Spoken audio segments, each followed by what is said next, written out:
Let's go. Jesus. There you go, sir. It's all yours. Oh, I'm moderating? Yeah, we're in a rotation. I can moderate if you want. Oh, no. I can do it. Well, anyway. Hello, everyone. My name is Andres, Pop Culture Guy. Oh, my God. This is my narration today. Shut up. Okay, this is episode 2 of Dune Prophecy, episode 2 live / recap review. Of course, I'm here with my two buddies here, the three amigos. Of course, Jeff S. What's his name? His last name? TrueKnowledge. It's right there on the screen. TrueKnowledge, baby. It's not hard to spell. It's not hard to spell. It's not hard to read. I think we're gonna have to bitch slap Andres around a little bit here, guys, because he's getting a little too big for his britches, you know. No, I don't bitch slap people. I hit people. Wow. Oh my bitch God. slapping is more indignant. Yeah, indignant. Yeah. Anyway, and of course we got our wonderful, handsome man, Cyberneticshark. Mr. Cyber, how you doing? Good. I'm handsome. Okay. Yes, not in a gay way, I have to say. Just a very professional and, just professional way. That's all I have to say to you, sir. Okay. Anyway. Great start for Monday, folks. Anyway, so for everyone joining us today, we're back for Doom Prophecy episode 2, titled Two Wolves. So a really exciting episode. If you guys haven't seen this episode, please click off from the live stream, come back, rewatch it if you had a chance to see the episode. If not, if you don't care, well then sit down, enjoy your popcorn or drink. We're gonna just spoil the whole episode. So just overall opinion, guys. What you guys feeling right now with episode 2? Starting with you, Jeff.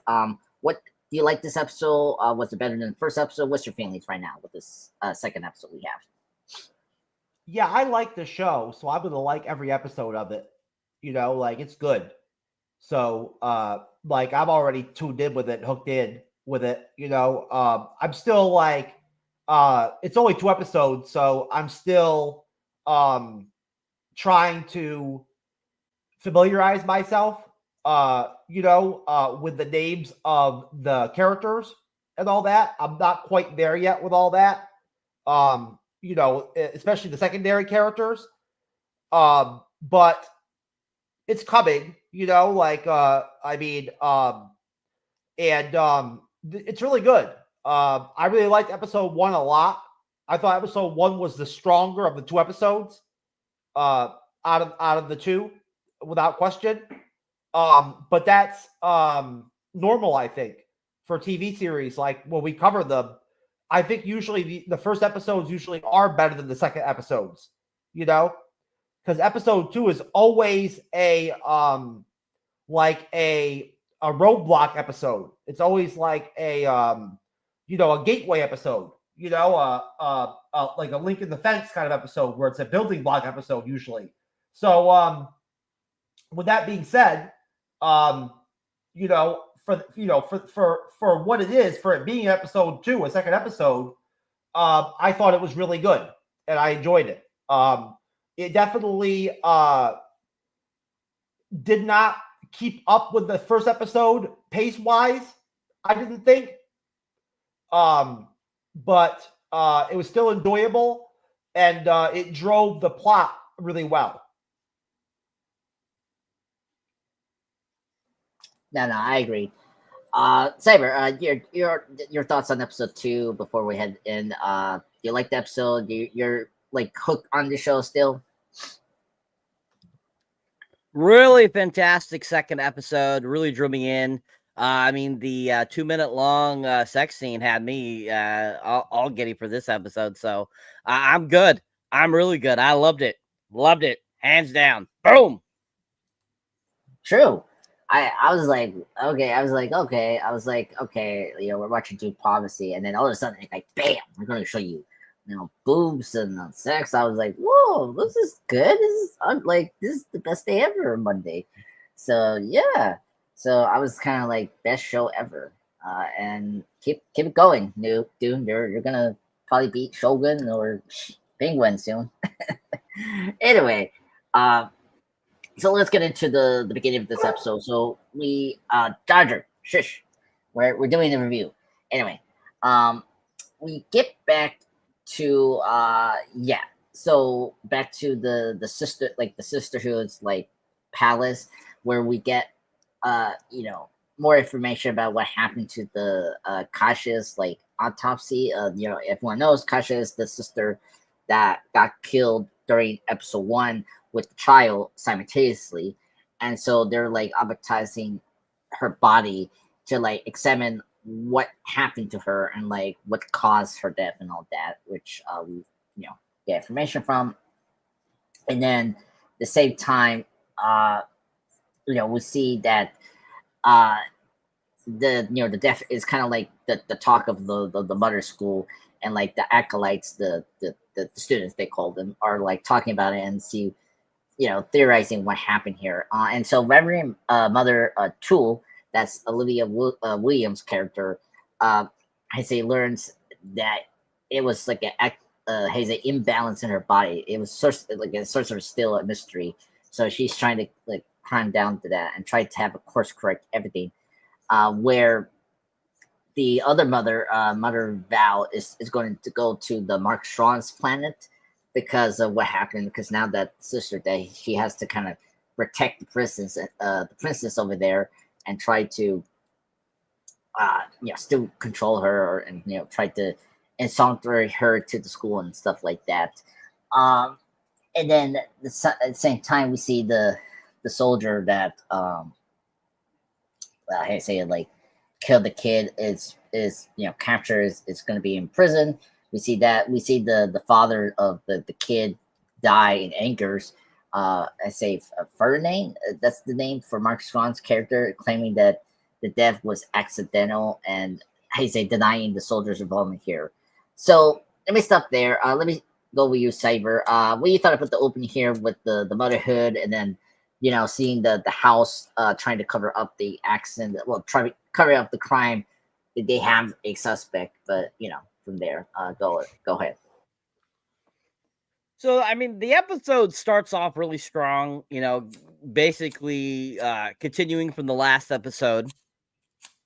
We get, the motherhood again. We get kind of their thought process on dealing with the death of their person there. And I can't remember the gal's name there that burned too as well. Was it Cash or something? I can't remember. But yeah, like they're dealing with that, and basically, Emily Watson's character, Mother Superior, basically, is trying to get answers like that, and basically the tests that they have conducted are inconclusive of why she died, why she burst into flames from the inside out.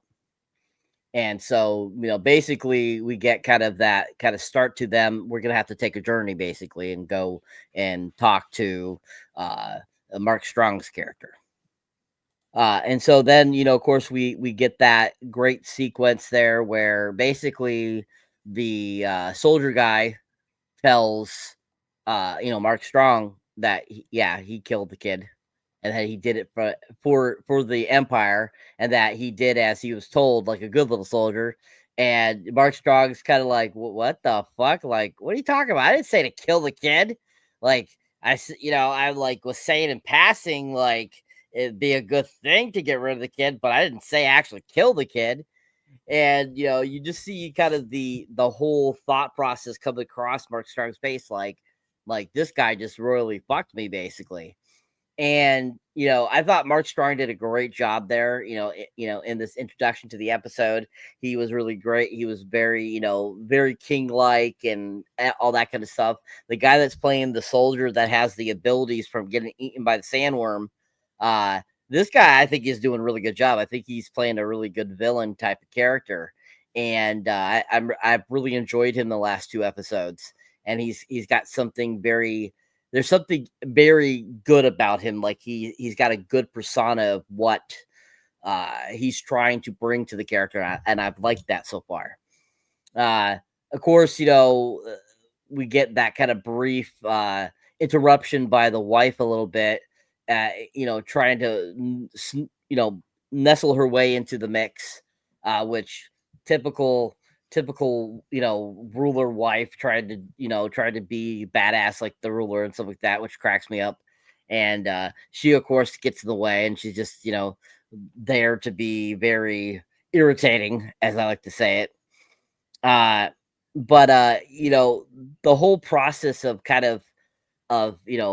this whole beginning is really well, I thought, constructed, very well orchestrated. We get kind of a sense of where they're trying to go with this, the motherhood trying to keep their basically kind of their power, as that's why Mother Superior wants to go and talk to Mark Strong's character. And of course we get that kind of brief little motion that what's her name, she's got to be able to talk to her great grandmother to be able to figure out who this evil entity is or whatever that caused this to happen. And we get kind of that, and the one woman being like, I know she's like a daughter to me and stuff like that. And you're just kind of like, okay, yep, all right, yep. So I think it's a really solid opening. Lots of great things going on. I mean, I think some really great acting, really interesting portions, and I think that it gets off to a really solid start. Yeah, I agree. The sister that's gonna go to the agony is called Lydia. That's her name. I hold on, I got the name. It's Lila. I think it's title. Yeah. She's like the granddaughter, of the great granddaughter of that character we saw in episode 1. Jeff, your opinions on the beginning? What you thought about that? Yeah, I mean, the show definitely picked up well off of the first episode. It seamlessly fell right into place, and picked right up directly right after episode 1, which I appreciate. I like nice, clean, starts and finishes of the episodes like that align well with the the overall story and the plot of the overall series. And so far, Dune Prophecy does that pretty well. I really enjoy Emily Watson in her, playing her character as Mother Superior. She's really good. She makes the show really good.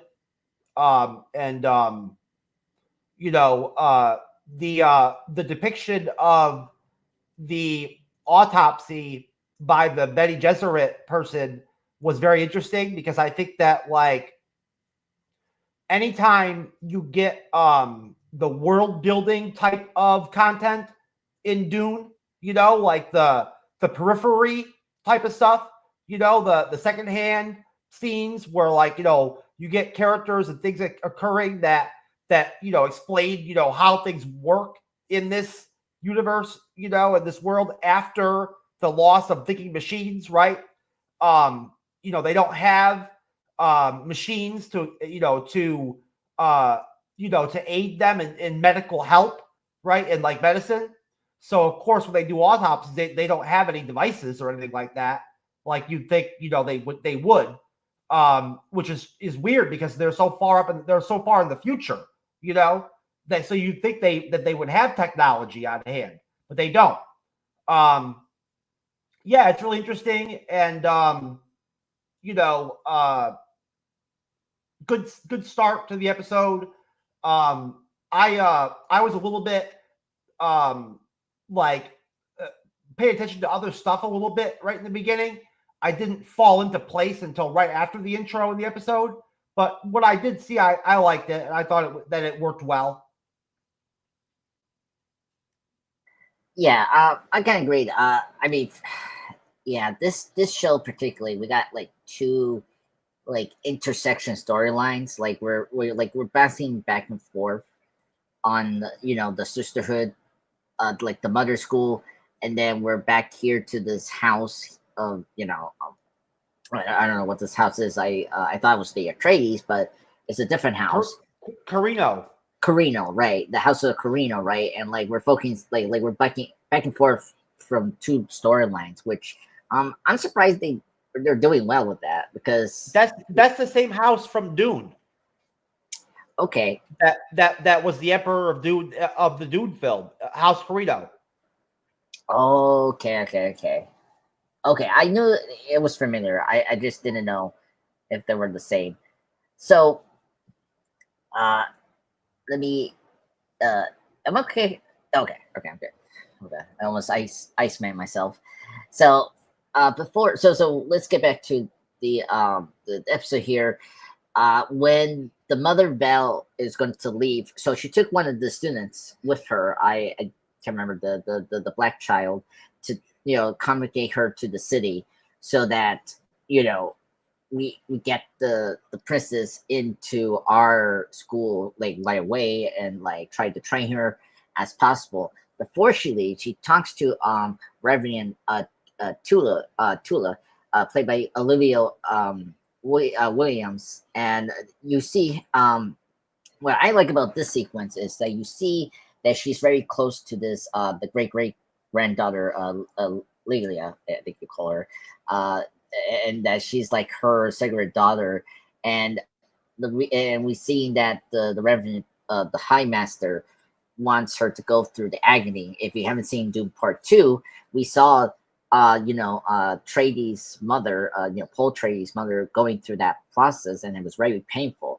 So I really appreciate we saw this process in the show. As you were saying for Jeff, it was good that they touch on some lore from the Doom films that we knew. So I like that we were reading this aspect from the Doom universe. So she is giving orders to her to run the school and make this student to go through the process so they can find out what's going on, what's the prophecy, the reckoning, because that was the clue that she got of this prophecy or something like that. So before she leaves, she tells her to do that, and of course, the mother is the Reverend is kind of a little hesitant, but she would do it because she's running the school. So that's what happened. And then same time we go back to the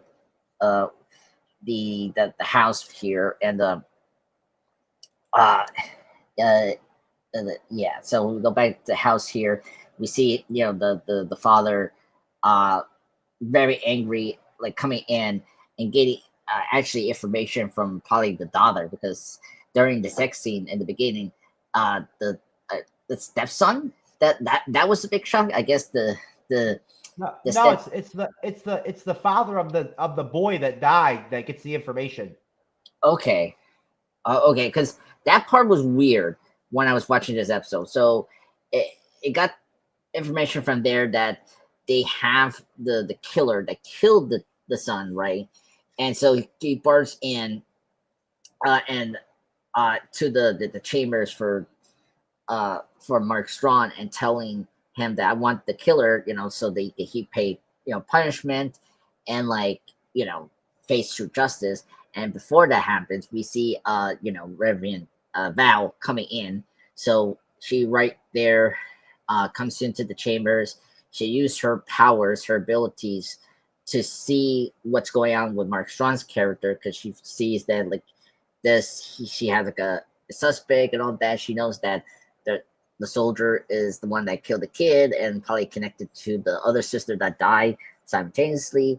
So you get that there, and then of course, then getting back to the school, you see that the Reverend is making the agony formula, and where she's trying to prep the sister to go through the procedure.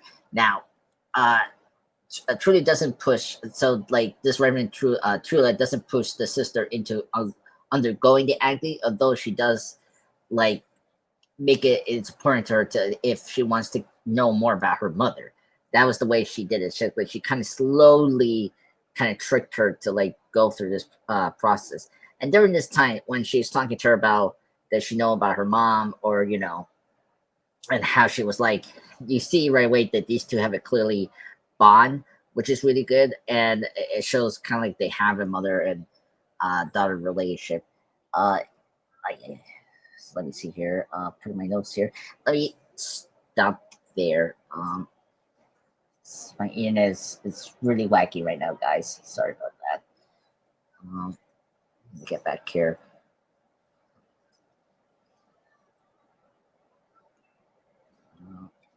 Sorry. So, sorry. All right. I almost iced myself. So, Cyber, tell me about what you thought about, Olivia Williams' character taking over the school and seeing more of the daughter bond she has with the student that's gonna go through the agony treatment, and then of course seeing the headmaster from the school heading towards the city, getting more information about the soldier, and then seeing kind of like the house getting a little, crazy without the sister they previously have. Go ahead.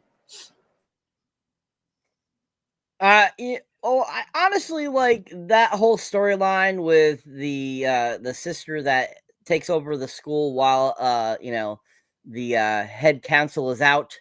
It's okay. It's your common type of thing. You always have that one person that is like the motherly type that bonds with somebody, and that's your common thing, and it works out and plays into the story very well.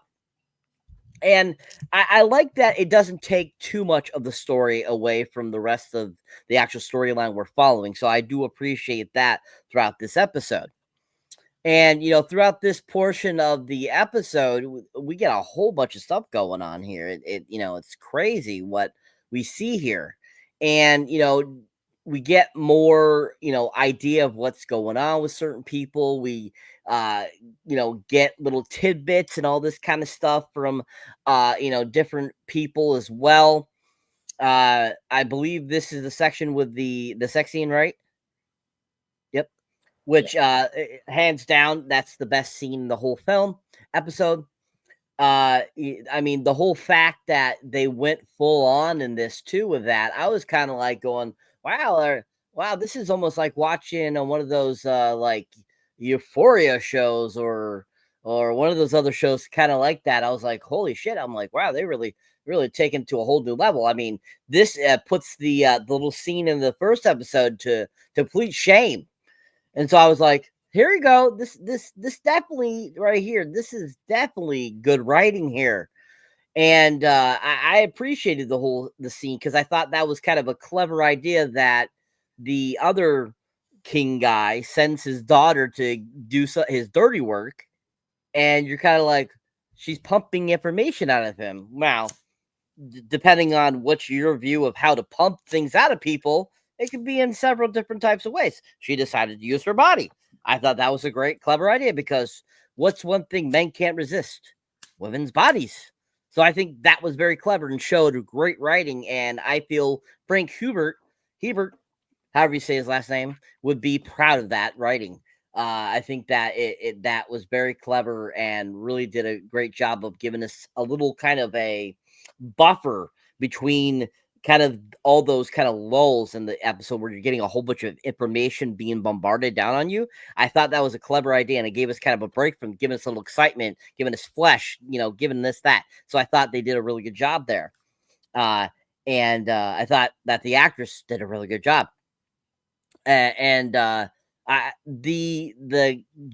gentleman there that plays, I think he's the son of Mark Strong.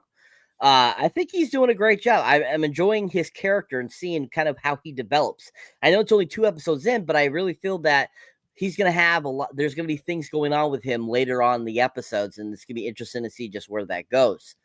Because I think he's a strong candidate for either causing something to happen, or he's going to be a part of, reconciling something or fixing something. And I have high hopes for that character. But basically leading up to your end point, I mean, all that really kind of gives you just a thought process, kind of an idea of where the sisterhood is at, what kind of is going on there. And then also gives you kind of an idea of, of just where the kingdom itself is at, dealing with this occurrence that happened there with this, soldier killing the kid. So I think they did a really good job, gave us a really great, portion that kept us entertained and kept us looking forward for more of the episode. Thank you, Cyber. Jeff, your opinion on the mother, the other reverend taking over the school and seeing this, like, the other mother bond, and then of course the city, the whole trial of the killer thing with the son. Go ahead. Yeah, I like the situation with the two head sisters. That I like their scenes together. I enjoy both those actresses that are playing the characters. I forget the other movies I've seen. The one sister in, but I've seen her in a couple of other solid things. But the whole thing with the water of life, concoction is how the sister tempted the girl to drink the water of life is because what the water of life does, if you survive drinking it, is it untaps your mental ability to connect with and speak with and talk to your ancestors, like your direct line of ancestors on your female side, like on the feminine side. You can talk to them, right? That's what happens when she takes the water of life. All those women, those are her ancestors. So that's what that's all about. So that's why that's why she wanted to drink it to see her mother, because technically drinking the water of life would be the only way for her to see her mother and talk to her mother, right? Yeah. So she did kind of take advantage of her with that. Like, she did kind of push her a little bit to do it, The scenes with the father of the boy that was burnt to death are cool. Like, his whole deal with being pissed off because his son was killed. He let that go. Like, he doesn't seem as pissed off as you would think he would be. He's pissed, but he's like not like super pissed. You know what I'm saying? Now the wedding is all fucked up, right? And like, they're gonna have to get that straightened out because the wedding is important. You know what I'm saying? And that's pretty much it. Okay. Yeah, I didn't understand. The next thing is seeing the actual the water of life procedure, because that was really cool. Because I didn't understand what was going on until you explained that was like her ancestors. That made a lot of sense, I guess. So let's get into that. So we get into the later in the episode here. We see that the Reverend is doing the procedure with her. She's giving her the treatment, the water. What do you call it? The water of life, Jeff. Yeah. So we see that, and really cool special effects and really great sequence. I think that's my favorite part of the episode. You see, as Jeff said before, the ancestors. You see a bunch of these previous family members here, and obviously they're trying to find clues and information about the reckoning and this prophecy that they're seeing that's going to affect their plans, right? And we see this one person that is obviously the previous sister that we saw from episode 1. Was it Raquel's Raquel's great granddaughter, Raquel, and they contact her, and she, visions. So first, the sister sees Val killing her grandmother in the first episode, and of course, Varian Tellus sees that this that person, Raquel, tells her about this the vision and like what's gonna happen down the line, which a very like cryptic way, because we don't know like what she was trying to say or what she's saying. So like his words very creepy. Before we get more information, unfortunately, with the vision overwhelms her, she seemingly dies. So I was kind of shocked that she died in this episode. That granddaughter, her grandmother spoke through her. yeah, right. And so I spoke to her, and then I don't know if she is gonna be stuck there. Like that's the thing I was kind of curious about. Like I guess she's gonna be stuck there in the vision because we don't she's not gonna be stuck in the vision. She's dead now. So now Yeah. she's another dead ancestor on her line. You know what I'm saying? Yeah. So Yeah. there's like their souls or whatever are basically alive forever almost. Okay. If that makes sense. So so hypothetically, another Reverend Mother could talk to her or whatever. You know what I'm saying? Like in that soul world. Yeah. If they ever go back to it, which they probably will, later in the series, right? And then when we get that scene done, we go back to the city, and then we got a major twist here. So first off, I spoke the Atreides. We have a person from the Atreides house that's actually the mold in this. What was this house again? I'm sorry. Carino. Carino. So one of the Atreides is in the Carino right now. That's the soldier that had sex with the princess last episode. That we were kind of underwhelmed, but so he's the trainer. And we see he's very loyal to the house. But then when we get to the bar that we saw from last episode, he's actually a mold of the rebellion. So we see the rebellion here. I guess the Freylins, right, from the previous movies, trying to free from the Quran, and so have like a fairly distributed of the spice from the Rhanactics planet in Dune universe. So that was really cool to see that twist there. That he's one of the Atreides, so that was really nice. And because the Fremen, one of the Fremens that's in the rebellion, because she has the blue eyes, she's also part of the Sisterhood, and she meets up with the headmaster, and she was talking about what's going on, and so they are helping as well to kind of keep the balance between the rebellion and the high social class of the empires. And she brought up the Atreides is part of the mold, and that could be something that she can use her advantage of her plan, right?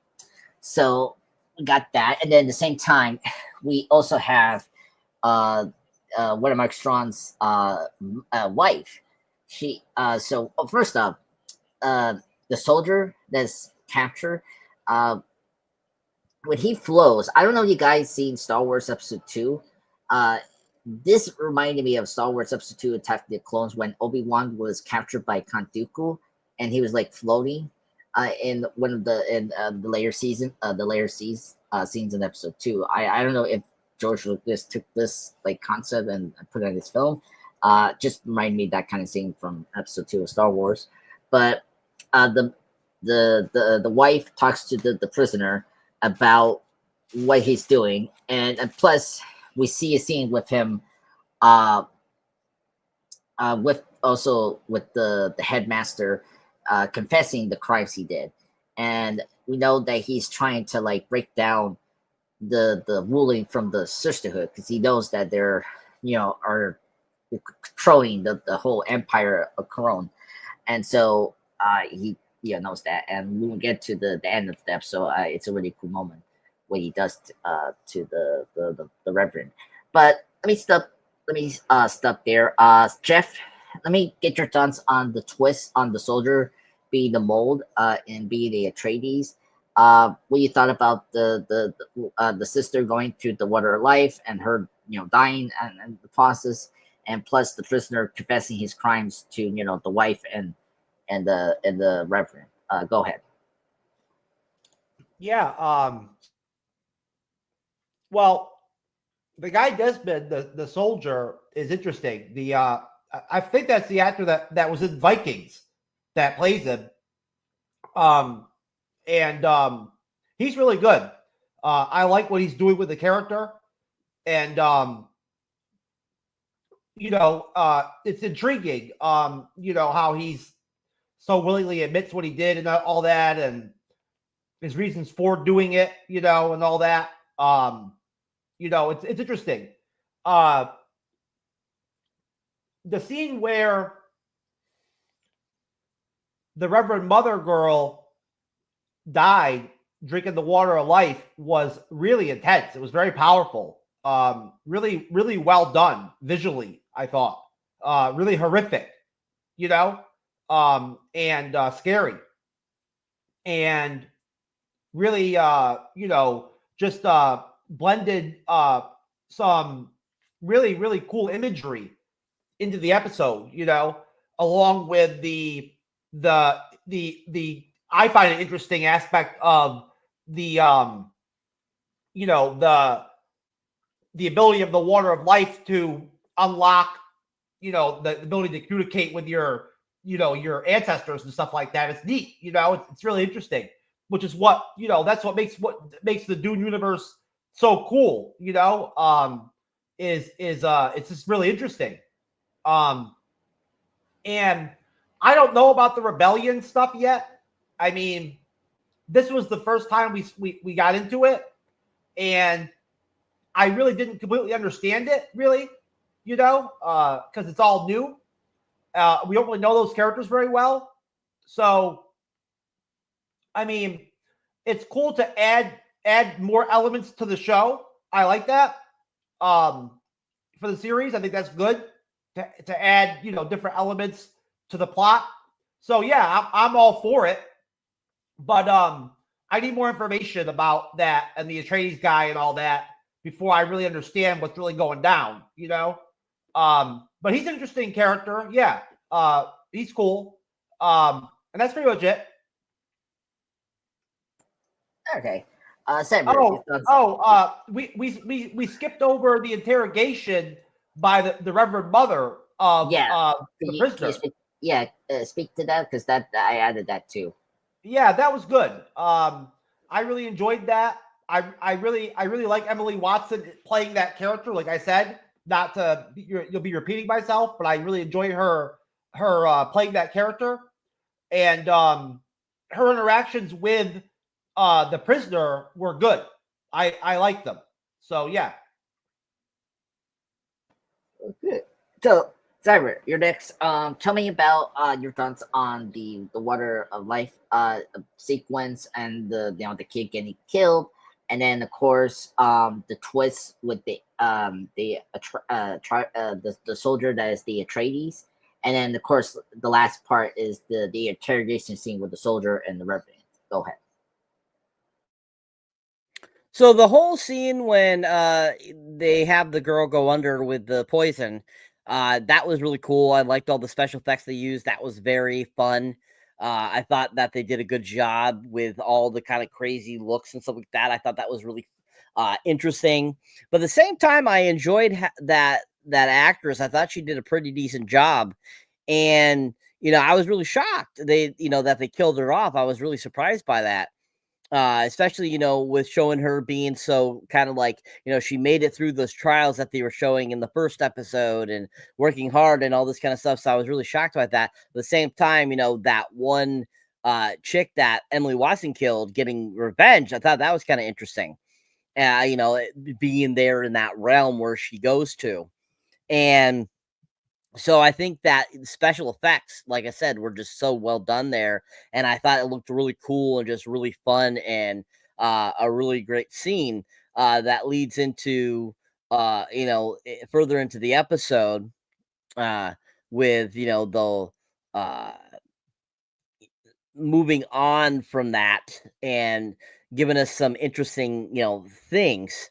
I mean, the whole, like, the traitor being ousted as an Atreides, that's something that it'll be interesting to see just down the line, if that's really a thing, if that's really he really is a part of the House Atreides.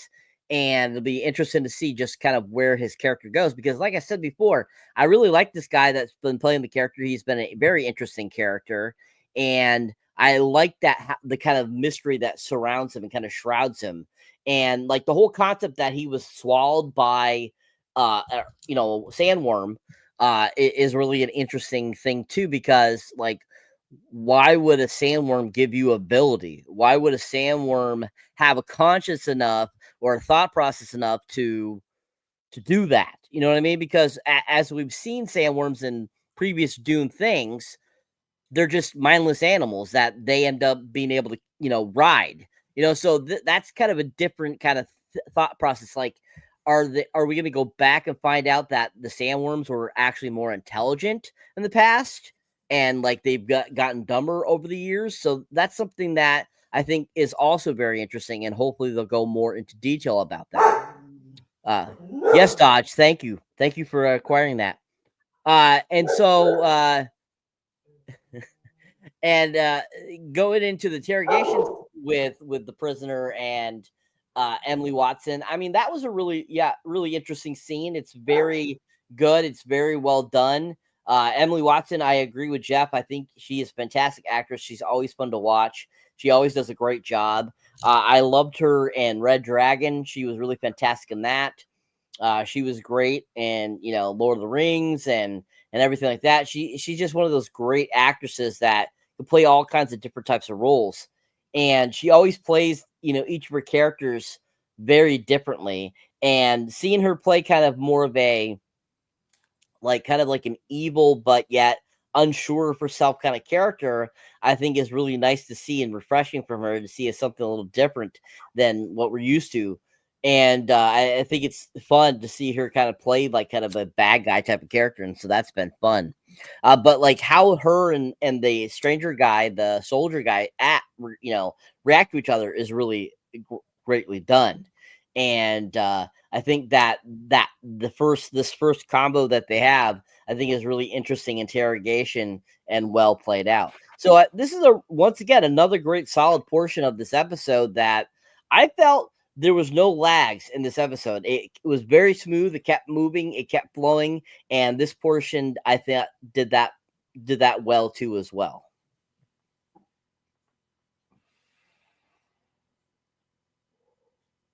Yeah, no, I agreed. I was very surprised. The show's done a really good job with the pacing here. Because, I mean, just reading, there's so many subplots. I mean, two plots. You got the house, and then you got this going on. And so far, it's been very impressive with this episode. And, sticking with the soldier here, we also get the next scene, or just the other important thing, is the wife. So the wife comes into the chambers, and I say releases Hart from, that's his name, Hart, from the inspection cells. He asks it if he's a poet, and he answers he doesn't know, and he laughed at that in the past, but now they're, he thinks it's very beautiful, so he starts to kind of trick the house of Corin, and he becomes sort of like this now new kind of advisor for them, because of the power he has. So after that, after that, we see the Mark Strong character talking to the Duke, the son of that died. He decided to recall his fleet and sees Arrakis, and so this is decided that she and the Emperor decided to give him to the Duke. So the Duke comes in, and he starts to torture the dad here in the scene at the chamber, which was so brutal. I was kind of surprised that they let this guy go in, and at first, the dad was kind of cocky, and he's like, this is the killer I'm waiting for, and then he did not expect his abilities, and he starts burning just like the two victims we have with the last two episodes. And you see Mark Strong's character here, Corin, the father, really stepping up, and he is at first in the first episode he was a leader, but he was always kind of like a puppet for the sisterhood, and he didn't make the heavy decisions. And so this one, it felt like he really asked hard to do this. And so after some pleading from the wife from the of this other house, he stops, and of course Mark Strong tells him that you can leave now, but you cannot talk about the accident and all that. and so be gone, and be happy that you didn't die. So very, really fantastic scene and plus Mark Strong's acting here was really great. I thought, the way he kind of like he was in control of the scene than that guy was. Then after that, can you see can you see me, guys? Oh god, I'm frozen. Hold on. Can you hear my? Can you hear? Yeah, we can hear you. Okay. Sorry, I just to make sure I'm not Iceman yet. So after that scene, I remember that we got to the princess. We didn't have too much with the princess here.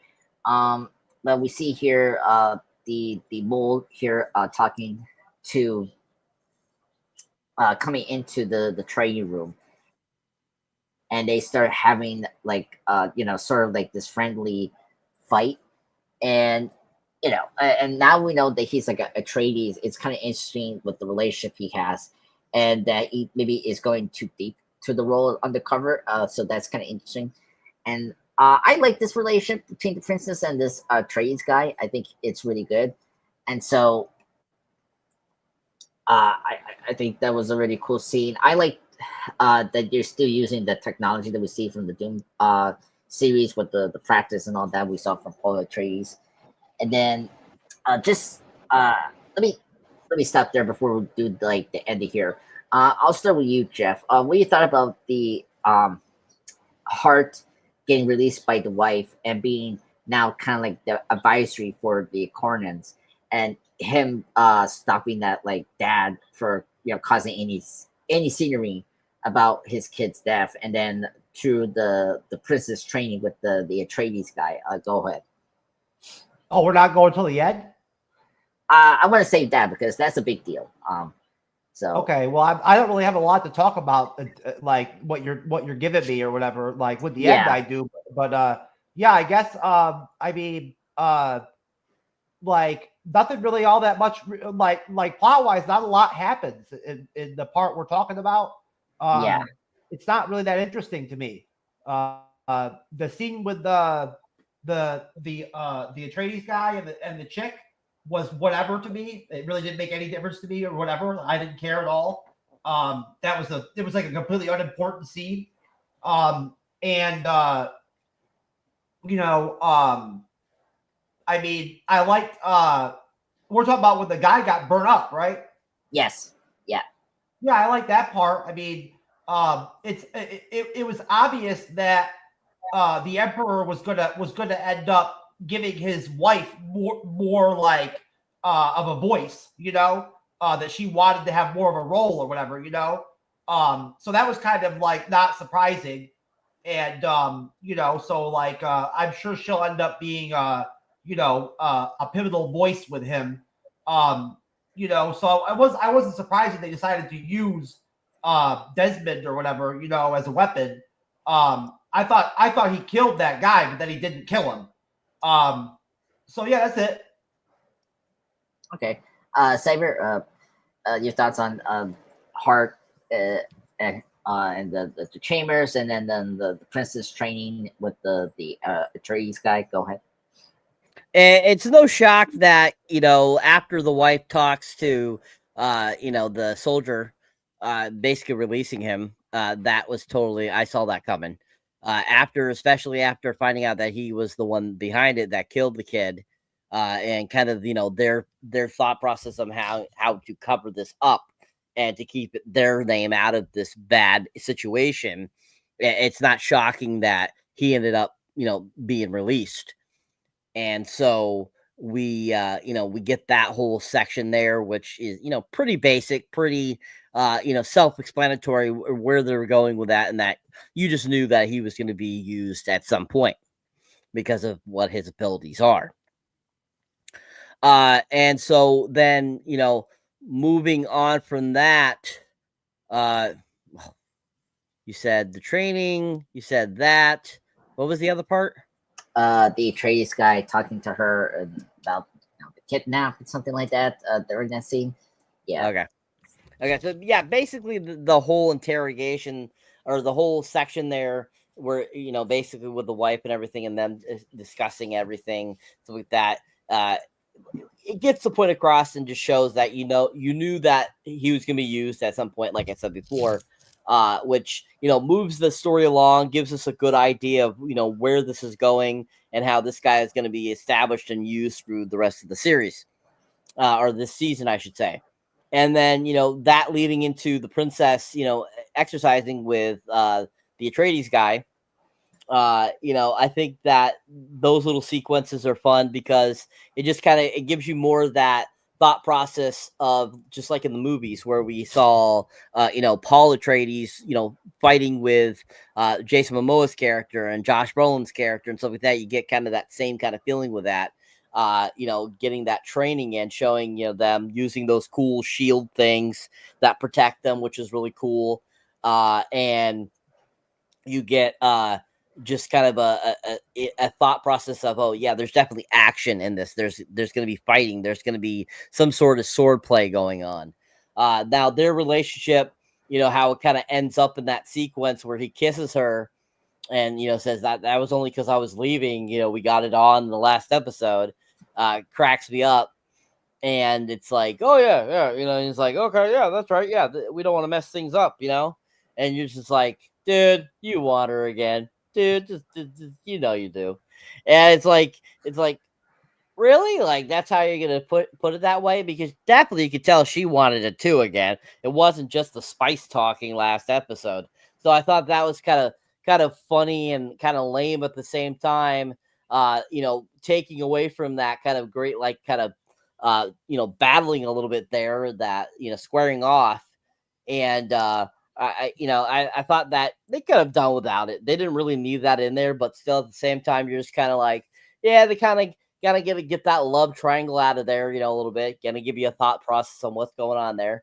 So if I think overall this section, it does a good job, has some great moments, really helps push the story along. And like I said, it was not shocking, this portion at all, where it went with the soldier guy and kind of pushing the story forward in this episode. It just kind of was very obvious what kind of was going down in this episode. Yeah, no, I agree.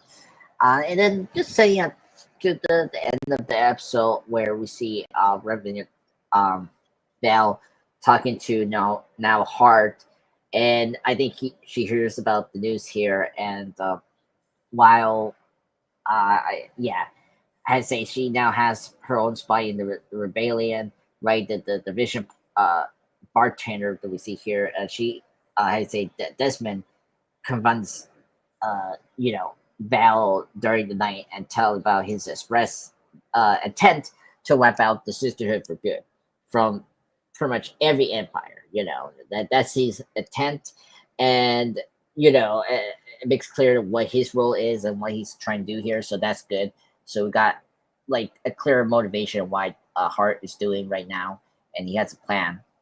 And then, but at the same time, the mother employs the voice. If we haven't seen the Dune movies, of course, they have this very like psychic kind of voice where they can use like a telepathic way of forcing people to do their bidding. And like we saw from first episode, seeing Val forcing Wonder Woman to cut her throat.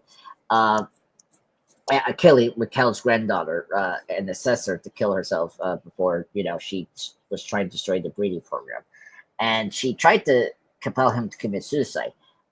But in shock, and this was really my favorite part of this episode, was seeing him resisting. So you see him holding his blade, almost maybe gonna cut his throat, but we don't. And he doesn't do that. He actually stops it and then put back his knife or blade, whatever, to his pocket, and then he just leaves. And that was a big wow moment for the episode. So let me go to Saber first. What do you thought about the ending there? Him resisting the mother's powers, which was really cool. And go from there. So basically, the conclusion of the episode, the best part is when Mother Superior tries to kill the soldier by making him stab himself, just like she did with the other gal that was trying to become Mother Superior at the time when they were younger. And basically, as it starts happening, you just look at his face and you're like, she's not in control of him. You could tell right off the bat that he's not being controlled. He's just going with it to make it look like he is. And so, as he's pretending to do it, puts it up to his neck and stuff like that. And it like she's like, stab yourself, cut yourself, blah blah blah, and stuff like that. I was just kind of like, okay. I'm like, all right. And like all of a sudden he kind of starts to smirk, and I'm like, I knew it. I knew that he was in control the whole time, which I thought was really cool. And I thought, that was a really great part showing that she doesn't have all the ultimate power, which is great, which kind of helps kind of deflate her ego a little bit. And it'll be interesting to see where she tries to go with it and see if she can, surpass him and everything. And I thought that was really cool. But I forgot to mention earlier about, the other king being shown the power of the soldier guy to make him shut up and not say anything about the boy's death and go grieve about his, child. That was really cool. That was like fucking awesome. And I love it. And I love how like kick ass Mark Strong is in that scene. And he just does a really great job and is really enjoyable there and just really kicks ass. And I've noticed nobody really mentioned the great spacecraft sequence in between this, showing the spacecraft going from one place to another, which was really good CGI and special effects. And I think that spaceship looks really cool. I love the look of it. I like that they've made the spacecrafts and the machinery a little different, 200 years in the past, from where we were at with the Dune legacy and kind of the Dune storyline with, actual Paul Atreides. And I think that ship looks really cool and it's really well done. The CGI is done really well and it looks just really awesome and kind of badass. It almost gives you Star Wars vibes almost a little bit with that kind of look. And which is, kind of refreshing to see because, with how the Star Wars franchise has gone over the last, several years because of Disney's acquiring of it, it definitely, the CGI is probably one of the best parts of the Star Wars films over the last few years.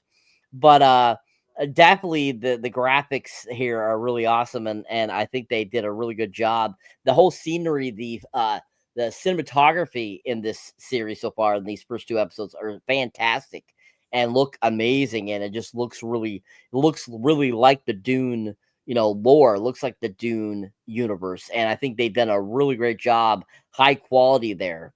But I think it's a really solid ending to the episode. I mean, it leaves you at like kind of almost a cliffhanger a little bit, like what the hell is going to happen now after, him showing that Mother Spirit can't control him. And, it just kind of leaves you off like, where everyone else is going to go off. And they're kind of at a standstill of like what to do from there. So I think it's a decent, solid ending to the episode. And I enjoyed it. Yep, I agree. This show has done a really good job of being consistent from the movies. Like you really see the money in the screen there. I really like the spaceships as well, Saber, and I think that it's like very unique, but at the same time being Dune at the same time, which is great. Yeah, and that's the only good thing about the Star Wars stuff and Disney. It's like they done a good job of. The thing about this show and Star Wars under Disney is that they doing a good job of practical and CGI, like very well compared to other studios, and I think that's the great highlight of the show. And the music too. I actually like the music. Not as great as Hans Zimmer's, but like it's really good. I think the score it's memorable. So Jeff, your thoughts on the ending? And go ahead. Yeah, it was a solid ending, and I mean, from where we talked about last time to now, it just ends. Like we get that last scene. And so I like the direction that the show is going, and it was really cool seeing a Bene Gesserit not getting their way, right? Like and actually losing, We'll have to see what happens next. I thought that was really interesting. You know, her using the voice on him and it not working. I thought that was really cool, really well done. And I like where everything's at right now. You know, it'll be interesting to see what happens in episode 3, I think. Yeah, I saw the preview. I don't know if you guys had a chance to see the preview. I thought it looked great. I think we're gonna get a flashback, which is cool. But yeah, so let's start rating. Jeff, you're rating for this episode. How you rate it? How many? How many? I'll give it an 8. Okay. Cyber, you're ready? 10. 10 across the board, sir. Boobs gets the 10. All right. Pretty cool. I'll boobs.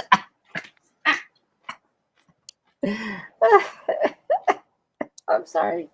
I just realized what he's like the reason for his 10. So, oh my god. You're killing me, man. All right. I will. What should I do? To be boobs. I'll give it 9 out of boobs 10. It was good. We got a good fresh skin.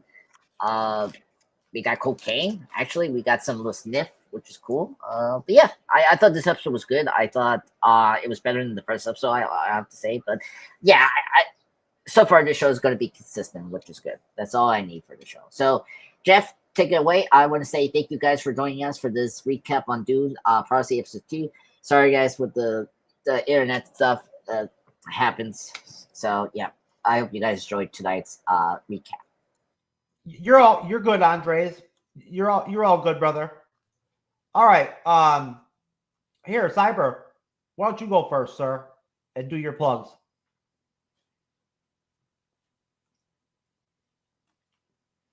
All right, folks. So if you enjoyed me here on the panel or enjoy me as a moderator, you can definitely check out my solo content. You'll find it under Cyberneticshark. You'll find me on pretty much every single social media platform you could think of. All there, even Patreon. Check out the Patreon if you haven't had a chance. Great stuff on there. As you can see here, I just released my trailer reaction to Thunderbolts. Got it out there. Really fantastic new trailer. I love it. It's from the Brazil Comic-Con, I think it was, or one of the Brazil D23s or something like that. And it looks like it's going to be a really solid film. You know, lots of great characters coming back. And so I definitely got that trailer reaction out for you guys to check out. If you haven't checked out my Venom the Last Dance movie review, definitely check that out too as well, folks. Great film. Still, my last mini review, of course, is Primal Fear still. I haven't seen anything new. I just saw something earlier today, so I'll be having a short of that soon for you guys. A great new Christmas movie that just got dropped on Paramount Plus. But we'll be having more stuff up for you guys soon. More trailer reactions, more movie reviews, stuff like that. So keep your eyes out for that stuff. Really fun stuff. And yeah, just keep on subscribing. Keep on watching. We appreciate you guys. Keep on viewing us here on the MCU's Bleeding Edge. And of course, I'll keep checking out Mr. Andreas, the pop culture guy, a rising star, as I like to call him. And yeah, keep on trekking. Andreas, the pop culture guy.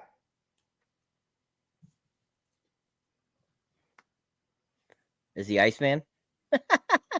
He might be. He kept saying that he kept saying or asking if he was Iceman. Now he finally is. Oh, now he's not anymore. We can't hear you, sir. Okay. Ugh. Okay, you can hear me. All right. Yes, I'm again Iceman. So thank you guys for joining me. I hope you guys enjoyed my moderation today. Please help me and Cyber reach the high marks in the description. Hit our like buttons as well so you can support our channel. I recently posted yesterday a great superhero opening scene. Of course, that's Nightcrawler, the White House tech scene. Please check that out. I'm gonna start soon putting a new video tonight for a tribute for a show. You probably guys know. You guys, the audience now, probably.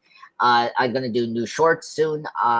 I got a great shorts. I think that would be wonderful. So please check out all the content here so far. And yeah, I just want to thank Cyber and Jeff for coming last night for the half baked live stream review. That was really fun. I I already have 2 of the live streams set up for December, which I'll talk to set that later on. But yeah, so thank you guys for supporting me and Cyber. Please hit that like button and subscribe to our channels. That's right. And we'll be back again together on Friday for Glory, which will be fun. I haven't watched Glory in a long time, so it'll be interesting to watch it again. All right, fellas. Dune Prophecy episode 2 is in the can. We are out of here.